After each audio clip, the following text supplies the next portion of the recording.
रात के 2 बजे बज रहे थे। फोन की रिंग बजती है। 26 साल का आनंद नींद से जाग बड़ा खुश होकर फोन को रिसीव करता है।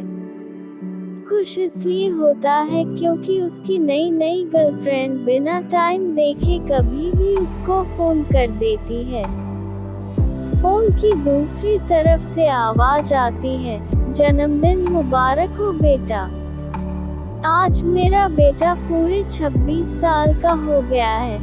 मैं बहुत खुश हूँ। माँ की आवाज सुनते ही आनंद के चेहरे के एक्सप्रेशन बदल जाते हैं। वो गुस्से में बोलता है, माँ तुझे समझ नहीं आता क्या? इतनी सी बात के लिए मेरी नींद खराब कर दी। यह बात तो तू मुझे सुबह भी बोल सकती थी। इतना कहकर वह फोन काट देता। थोड़ी देर बाद फिर से फोन की रिंग बजती है। आनंद फिर से फोन उठाता है और इस बार फोन पर पापा होते हैं। आनंद इस बार आराम से बात करता है।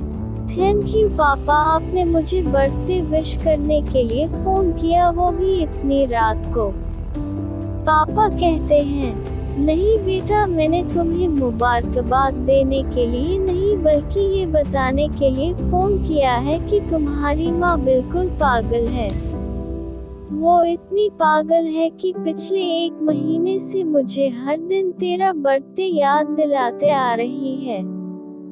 वो इतनी पागल है कि तू हमसे सैकड़ों किलोमीटर दूर है, फिर भी उसने यहाँ पर खुद अपने हाथों से तेरे लिए केक बनाया है।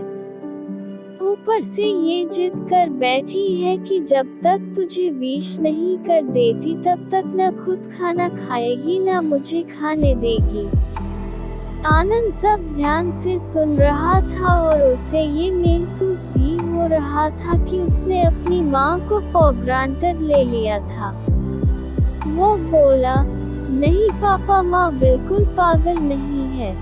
पापा कहते हैं, नहीं बेटा, तू अपनी माँ के पागलपन को नहीं जानता, मैं जानता हूँ।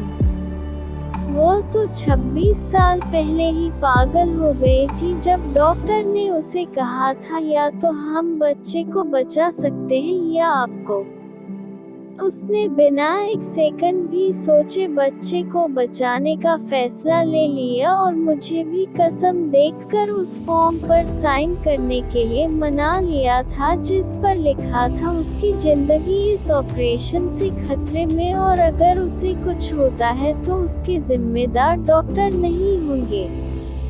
अब तू ही बता, बिना तुझे देखे जो औरत तेरे लिए मरने को तैयार हो जाए उसे हम पागल नहीं कहेंगे तो क्या कहेंगे?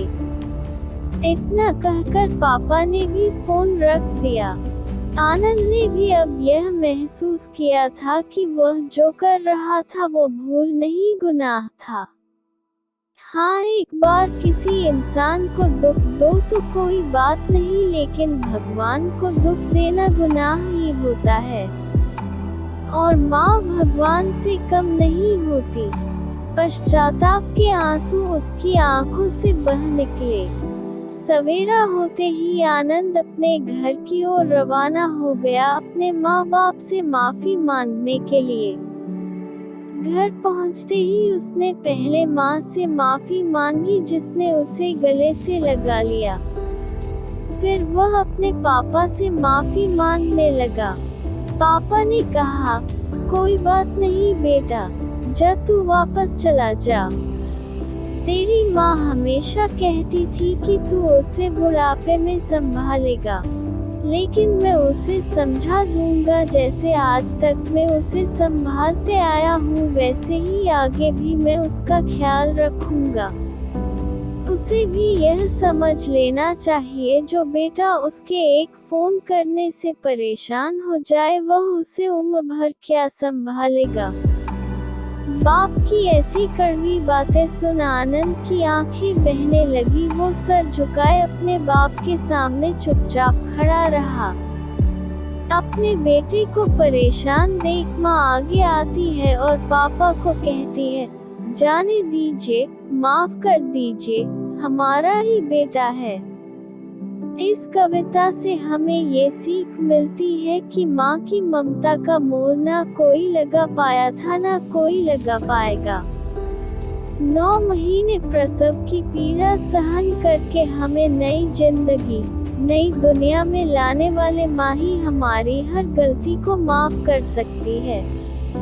दोस्तों, हमें कमेंट करके बताएं आपको हमारी आज की स्टोरी कैसी लगी। दोस्तों, अगर आपको हमारी स्टोरी पसंद आई तो हमारे चैनल को सब्सक्राइब करना मत भूलना और सामने वाली बेल आइकॉन को भी दबाना ना भूलना, जिससे हमारी आने वाली हर वीडियो आप तक पहुंच जाए।